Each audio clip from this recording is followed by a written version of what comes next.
تنظیمات پاکستان حکومت پاکستان کے جو نمائندگان ہیں اور پریس کلب کے جو جہاں پہ ذمہ داران نے ہمیں سب کا دل کی گہرائی سے شکر گزار ہیں۔ اور آپ جانتے ہیں کہ بہت اہم مسئلہ ہے، پورا وقتہ ہو گیا یہ علاقہ سارا جام پھر ہو رہا ہے، آمد و رفت مشکل ہو گئی ہے، سڑکوں پر نکلنا دشوار ہو گیا ہے۔ اگر کسی کا لاہور آنا ہو یا لاہور سے جانا ہو تو اس کو ہزار سے تلاش کرنے پڑتے ہیں اور سوچنا پڑتا ہے کہ کدھر جائے کدھر سے جائے۔ میں عرض کروں گا کہ اس وقت ہم اپنی خوشی بہار کا جائزہ نہیں، ہمارے لیے کی ساری مغربی اور مشرقی دونوں طرف کی جو صدر ہے، مغرب کی طرف افغانستان میں مشرق کی طرف انڈیا، اور ظاہر ہے کہ ہماری صدر سب سے زیادہ انہیں دو ملکوں سے ملتی ہے۔ اب ہمارے آس پاس دو طرف جو ملک ہے وہ آپس میں ہمارے خلاف اتحاد کر رہے ہیں،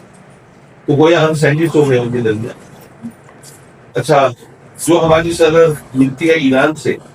وہاں پہ ہم امریکہ بہادر کی خوبصورتی حاصل کرنے کے لیے ان سے پیڑھیاں نہیں بڑھا پاتے، اور یہاں پر ہمارے ملک میں بھی کچھ سیکٹریٹ ایشوز آ جاتے ہیں، ان سے بھی ہم پوری طرح اظہار یکجہتی نہیں کر پاتے۔ باقی صرف ایک چین رہ جاتا ہے جس سے ہمارا ایک معمولی سا کونا ملتا ہے، اور وہاں پر کہ ہم شکوک و شبہات کی فضا رکھتے ہیں کہ ہم جو پاک چین دوستی کے نعرے لگاتے ہیں وہ کس حد تک ریلائبل ہیں، اور کہاں ہم فیلڈ دکھا جائیں گے اور کہاں ہم ساتھ دیں گے۔ یہ ہماری ملکی صورتحال جو ہے سب کے سامنے ہے۔ ایسے میں ہمارے اپنے ملک کے اندر حالات دیکھیے، صوبہ خیبر پختونخوا اور صوبہ بلوچستان، وہاں پر کشیدگی اس انتہا پہ ہے، یہ مجھ سے بہتر آپ جانتے ہیں۔ ایسے حالات میں کیا نان ایشوز کو ایشو بنانا، کیا ملک کی سلامتی کے خلاف یہ ایک غلط سوچ پروانی چڑھائی؟ پھر تحریر لبیک نے یہ معاف کی کال دی،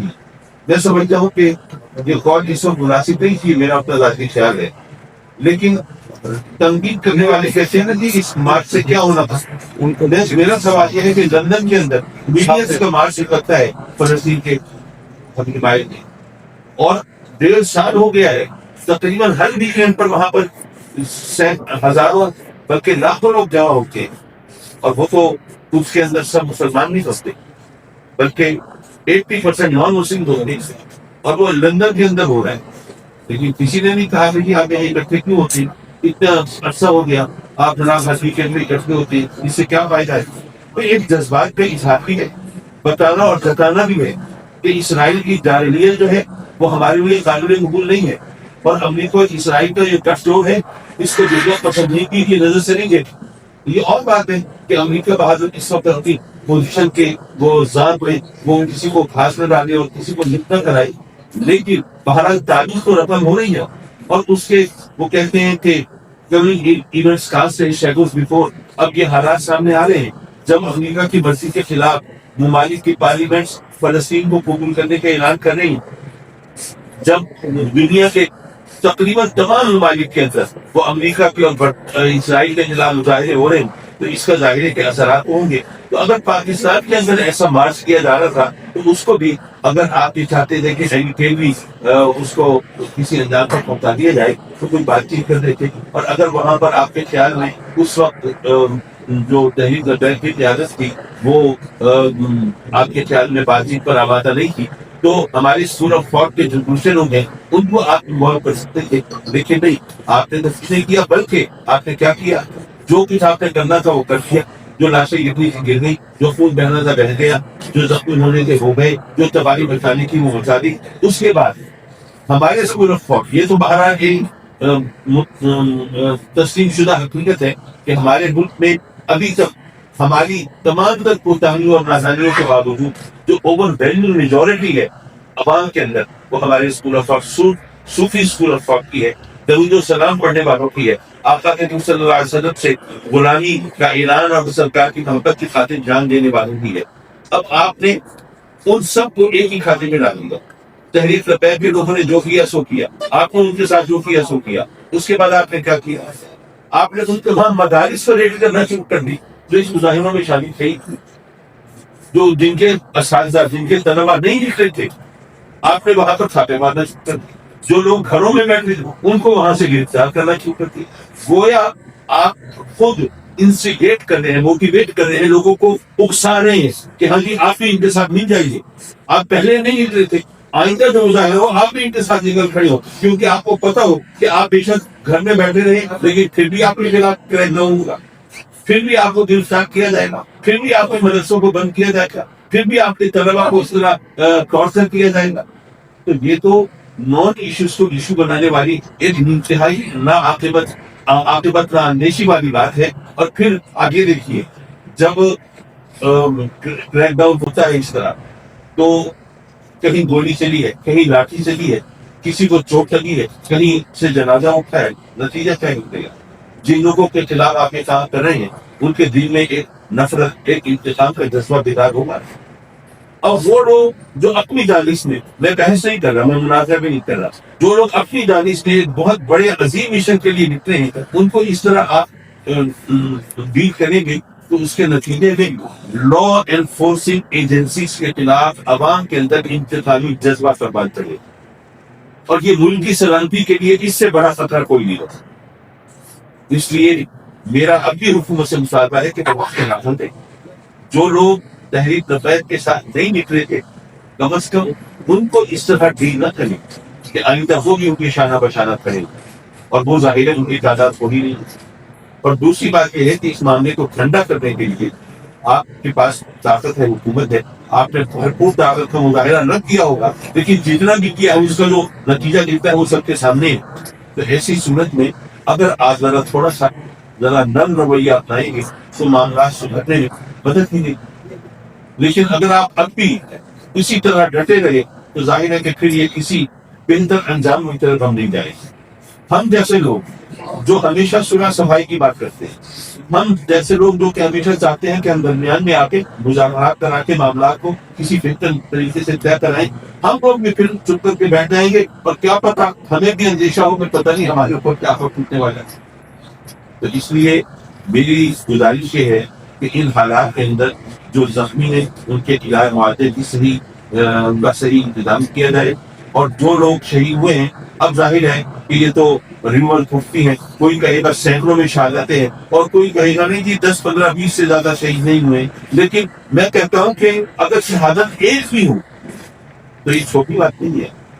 اگر آپ تاریخ کے اوراق پہ نظر ڈالیں تو ایک خون، ایک شہادت، ایک جنازہ وہ کسی بڑے فساد کا پیش نما ثابت ہوا ہے.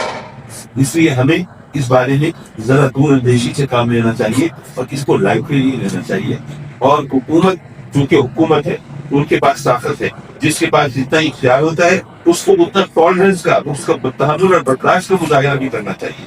تو ان کو ذرا چاہیے، میں سمجھتا ہوں اگر جو فریقین اگر چاہیں گے تو ہم لوگ درمیان میں کوئی یوقت کے طور پہ آ جائیں گے، لیکن ہمارا کوئی اصرار نہیں ہے. جیسے پیر سامان شریف نے فرمایا کہ عدالتی کمیشن بٹھایا جائے اور اس قسم کے واقعات کی روک تھام کرنے کے لیے کوئی باقاعدہ حکمت عملی تیار کی جائے. میں ذرا ملتان سے چلا ہوں، مجھے لاہور نہیں آنا تھا، فیصلہ آباد کی طرف جانا تھا، لیکن نہیں، موٹر وے پر جناب بند کر دیے گئے اور وہ کنٹینرز کھڑے ہوئے، نقل و حرکت بند ہو گئی، کاروبار متاثر ہوئے. ہمارا ملک جو ویسی معاشی طور پر تباہ ہے، یہ جب اس طرح کے حالات ہوں گے تو اس کو اور نتیجہ کیا نکلے گا. تو یہاں پر ہم سمجھتے ہیں کہ شاید اپنی ناک سے آگے ہمیں کچھ سنائی نہیں دیتا. ہمیں کوئی بھی شخص آ کے کوئی اکسا دیتا ہے اور جناب کوئی وہ جیسے ہم پسند کر رہے ہیں جو جیسے اندھا اندھے سے راہ پوچھتا ہے، یہاں پر اندھے اندھوں کو راہ کھا لیتا ہے. یہ صورت حال ہے. تو میں ایک بار پھر پرزور مطالبہ کروں گا کہ جو کچھ ہوا اس کی باقاعدہ تحقیق کی جائے، اور جن کی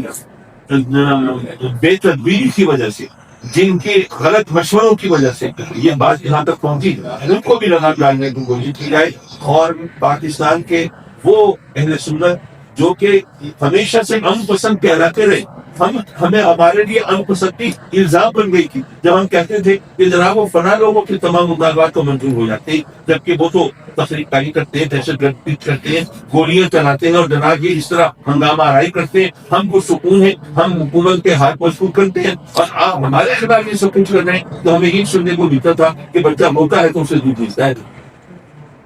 اگر یہی اسی راستے پر چلانا ہے، اگر سارے ملک کو آج سڑکوں پر لانا ہے اور جو لوگ گھروں میں بھی بیٹھے ہوں وہ بھی انتقام کے شوروں کے اندر جھلس رہے ہوں، تو پھر ظاہر ہے کہ اس ملک کا انجام کیا ہوگا۔ ہمیں اب تو کم از کم اس کے ناخن لینا چاہیے۔ آج ہم پہلے گنوا چکے ہیں، اور جہاں پر جو ہمارا ملک بچا پوچھا ہے اس کے اندر جو